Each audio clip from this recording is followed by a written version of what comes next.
Some people comment that I'm getting older and still not married. It's not that I don't want to get married. I just haven't found the right person. To sum it up, the ones who are too rich don't even notice me.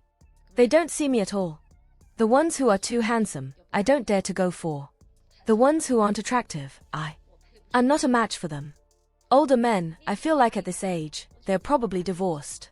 The ones no one wants. I don't want either. As for younger ones, I feel they are unreliable. When I'm old, they'll still be young. And I'll have to deal with mistresses. Deal with this. Deal with that. It's just too exhausting. So it's better to stay single. I have a good body, I'm pretty, but probably no one wants to date me because if I do, I'll talk about money, and I'll talk openly about it.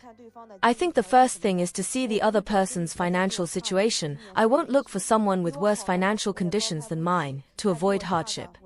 If someone is better off than me, I also can't reach them, but if they're worse off, I wouldn't feel balanced. A lot of people will say, "You're so vulgar, so materialistic." But I, after turning 28 and having many experiences, have become materialistic and realistic. I've passed the naive phase of my 20s, and now, at my age, when I date, I'm very clear-headed. But I'm not the type who just wants to take advantage of others. For example, during holidays, if the other person gives me a gift, I'll also give a gift of the same value in return. Although you can't solely measure if someone truly likes you by money, how willing they are to spend it on you shows their sincerity. However, I'm not that interested in dating. I enjoy living a simple and free life, like the wind. Even though I eat alone, that doesn't mean I settle for anything. I'll stew a nice piece of braised pork, make a spicy chili and century egg dish, mix it with rice. Anyway, I'll stick with my own ideas. If I meet the right person, I might try dating, but if not, being single isn't so bad. Why am I so beautiful, but can't find a boyfriend? This young woman says, I'm 23 years old, have a college degree, come from an average family, and I'd rate my looks and figure about 8 or 9 out of 10. In real life, everyone compliments me. They say I'm very pretty and have a great body. But why do my relationships always fail? Because I'm beautiful, I've rejected many suitors. But when I meet someone I like, the relationship doesn't last, and I have to endure the pain of breaking up. Also, it seems like I've never met anyone who treats me well or really loves me. When I was in school, I always thought that being pretty would lead to a good life, that I'd marry someone better than all my friends. But that's not how it worked out. Some of my college roommates are already engaged, married, or in stable relationships. They're doing well financially, and I feel lost. On the other hand, I know a girl who comes from a poor family, is not good-looking, and has an average body. But somehow she found someone who treats her really well. Her boyfriend has a great salary, and is always willing to spend money on her. Money transfers, designer bags, Apple phones. Honestly, I feel confused and a bit jealous. Now that I've graduated almost 2 years ago, I haven't found a good job, haven't made any money, don't have a boyfriend, and I really feel like I've wasted my beauty and figure. Sometimes I think it would have been better if I were just more average.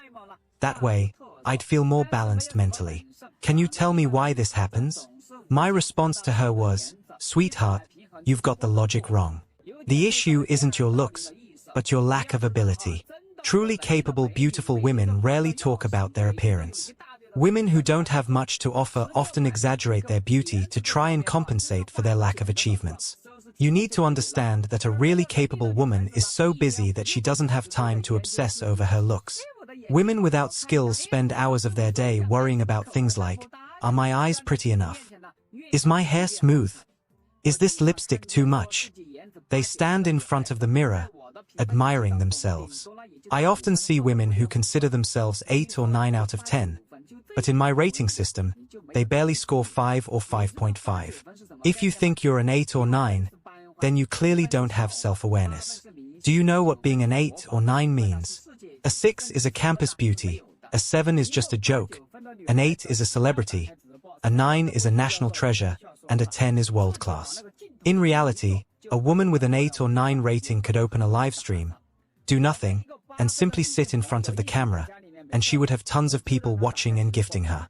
I know a friend with an 8 rating. She opened a live stream just for fun, and within 3 days, she made over 400,000. That's the kind of effect an 8-rated beauty brings. So, sweetheart, you should try it out. If you open a live stream and start receiving gifts without doing anything, then you will truly be considered beautiful.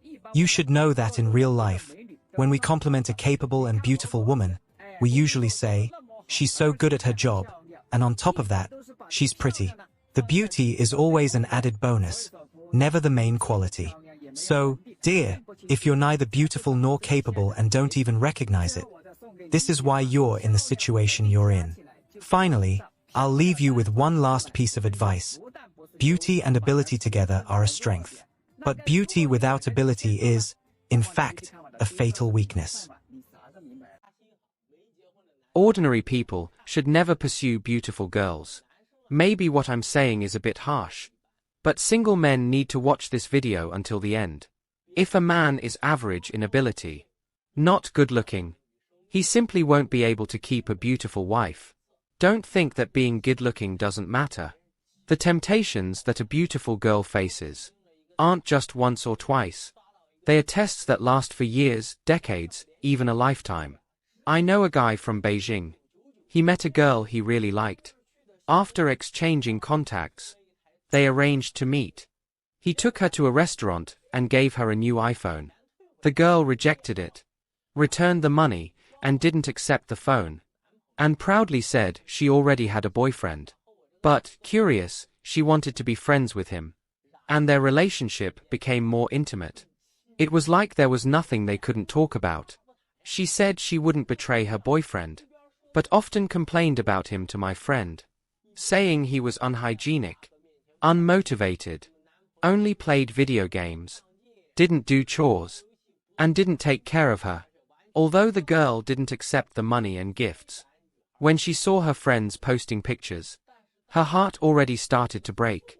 Today, one friend posts photos from skiing in Switzerland, swimming in Hawaii. Tomorrow another friend posts photos of designer handbags and high heels.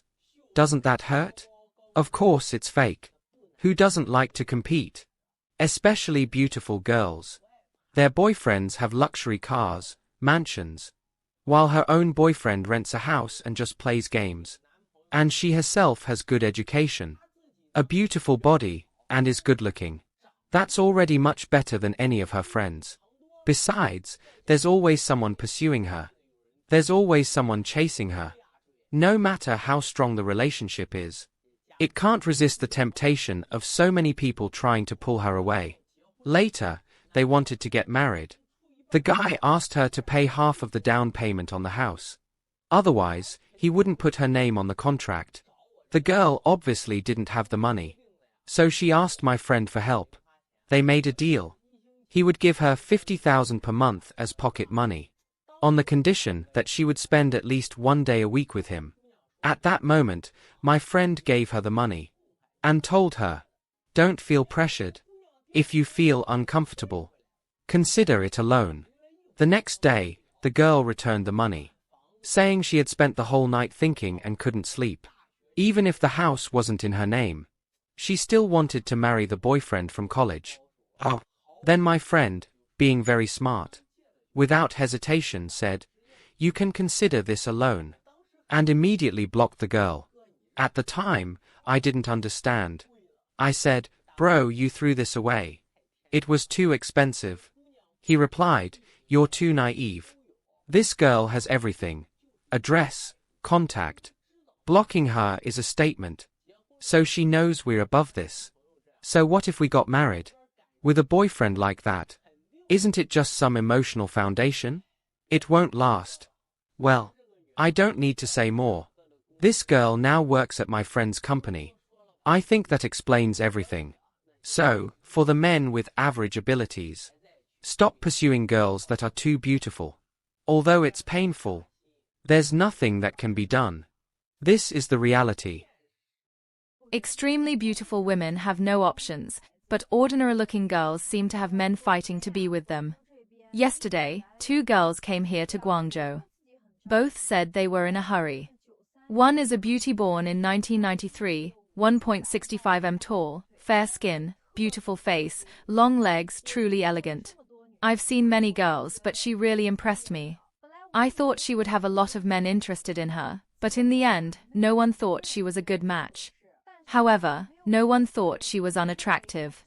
On the other hand, the other girl, born in 1999, is 1.60 m tall, with a more ordinary appearance, yet had more than 10 guys asking for her contact information.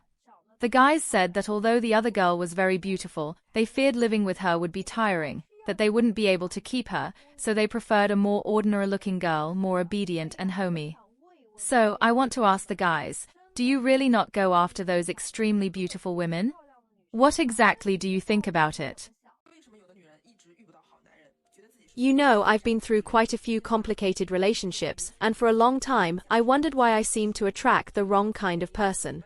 But over the years, I began to realize that the issue wasn't exactly with the men I met, it was with what I accepted and allowed in my life. I clearly remember one guy I met some time ago. He used to say he loved me, was super affectionate, but also way too clingy. He wanted me to be with him all the time, the gym, social events, wherever he went, he wanted me by his side. At first, I thought it was a sign of affection, but over time I started feeling how suffocating it was. I realized that a healthy relationship needs space, respect for each other's individuality. And the truth is, someone who truly loves and feels secure in the relationship doesn't use excessive control to feel reassured. He couldn't trust me or himself. And he wasn't the only one.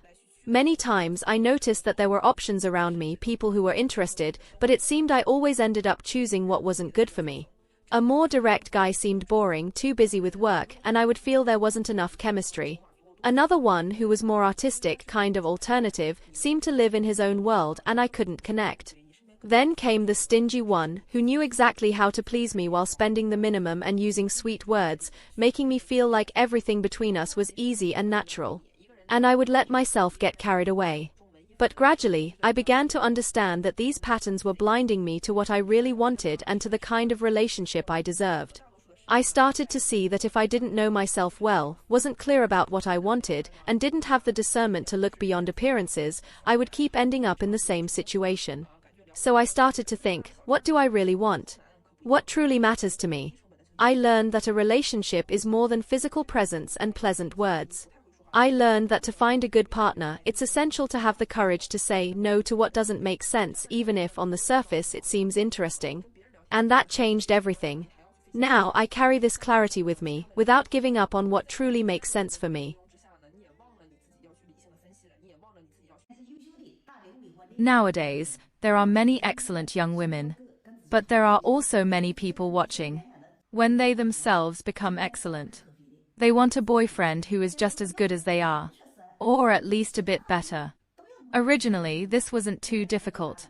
But if the requirements are really high, and if they have certain other demands, the time might have already passed.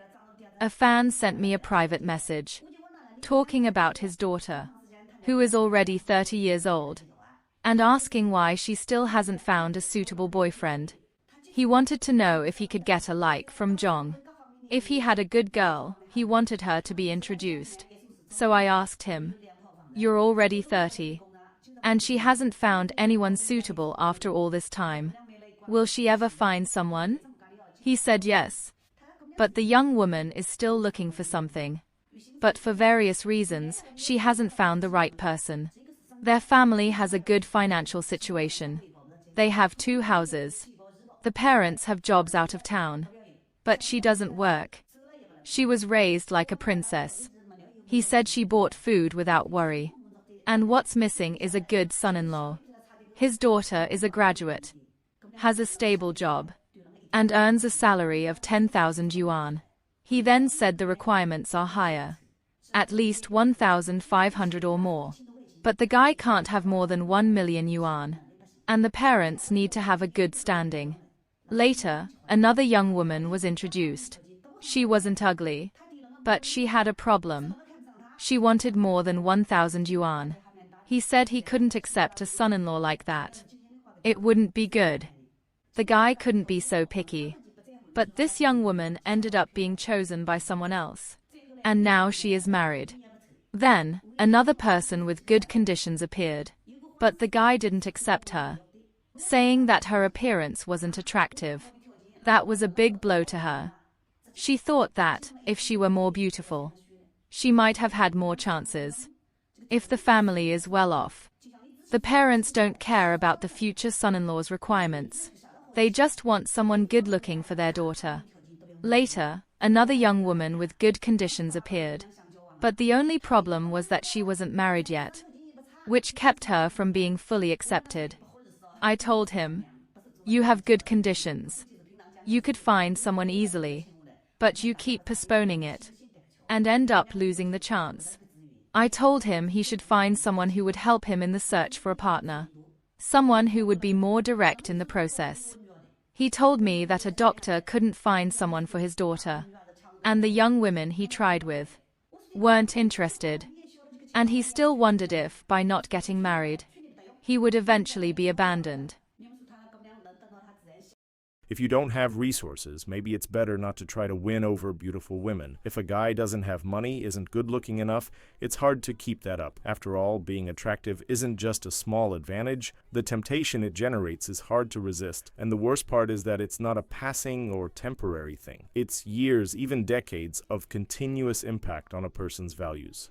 I have a friend who really liked a girl. One day he went to a meeting with 9,099 yuan. During the meeting, he even gave her an iPhone 14, but she turned him down and returned the money. She said she already had a boyfriend but wanted to see what kind of person would be so generous with her. However, after that, his relationship with the girl became even closer. Do you understand what I mean? This girl claimed she wouldn't cheat on her boyfriend, but in later conversations, she only talked about how, "My boyfriend is lazy, my boyfriend doesn't make much money, and he's not hygienic." You start to realize that the money and gifts, whether she accepts them or not, already create an imbalance in her relationship the moment they're given. To summarize this episode, it's clear that what I've said in other videos on the channel is true. Everything in the world revolves around the first law of capitalism, the simple and sovereign law of supply and demand. If a woman is very beautiful and has good economic power, what would keep her tied to you, especially if you're not a standout guy? Do you agree with me? For regular people, the main issues with beautiful women come down to two things. One, every beautiful woman has high social value. I read a book about the luxury goods industry that stated every luxury item must display an aesthetic value. Luxury uses this aesthetic value to charge high prices. Why do the most beautiful women invest so much in skincare, clothes, and even cosmetic procedures? Do they do it just to look good in the mirror and feel good about themselves? Of course not. They want to gain high social value. I'm not just talking about celebrities, but about any regular woman. They groom themselves, take care of their skin, and focus on their appearance to achieve a higher social value, to get a good job, to have an advantage over others, or even to marry someone with greater financial power. Here's the thing. Women with high notoriety have extremely high social value. A simple example. Look at the TV hosts from major networks. Who do they end up marrying? Their co-workers or powerful figures like politicians or billionaires. If you're a regular guy, a beautiful woman ends up feeling like more of a burden. That's because her social value is just too high.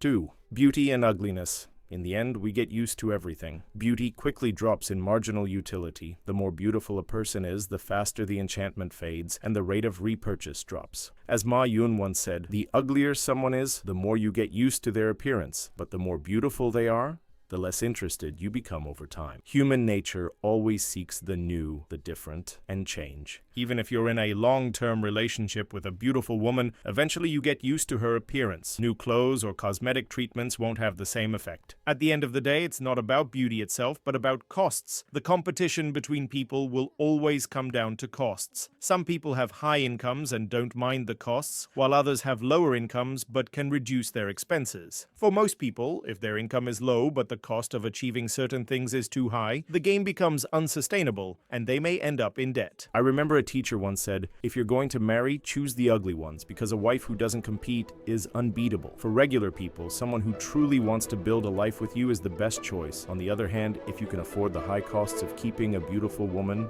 don't mind the diminishing returns of beauty, and aren't concerned about the cost of her continuing to get even more beautiful, then a beautiful woman may be the right choice for you. Now, I'd love to know your thoughts. Do you agree with my perspective? If you have a different point of view, I'd really appreciate you sharing it in the comments. Let's create a community and discuss dilemmas like this. Don't forget to like the video and subscribe to the channel. Follow me for more quality content and continuous tips. See you in the next video.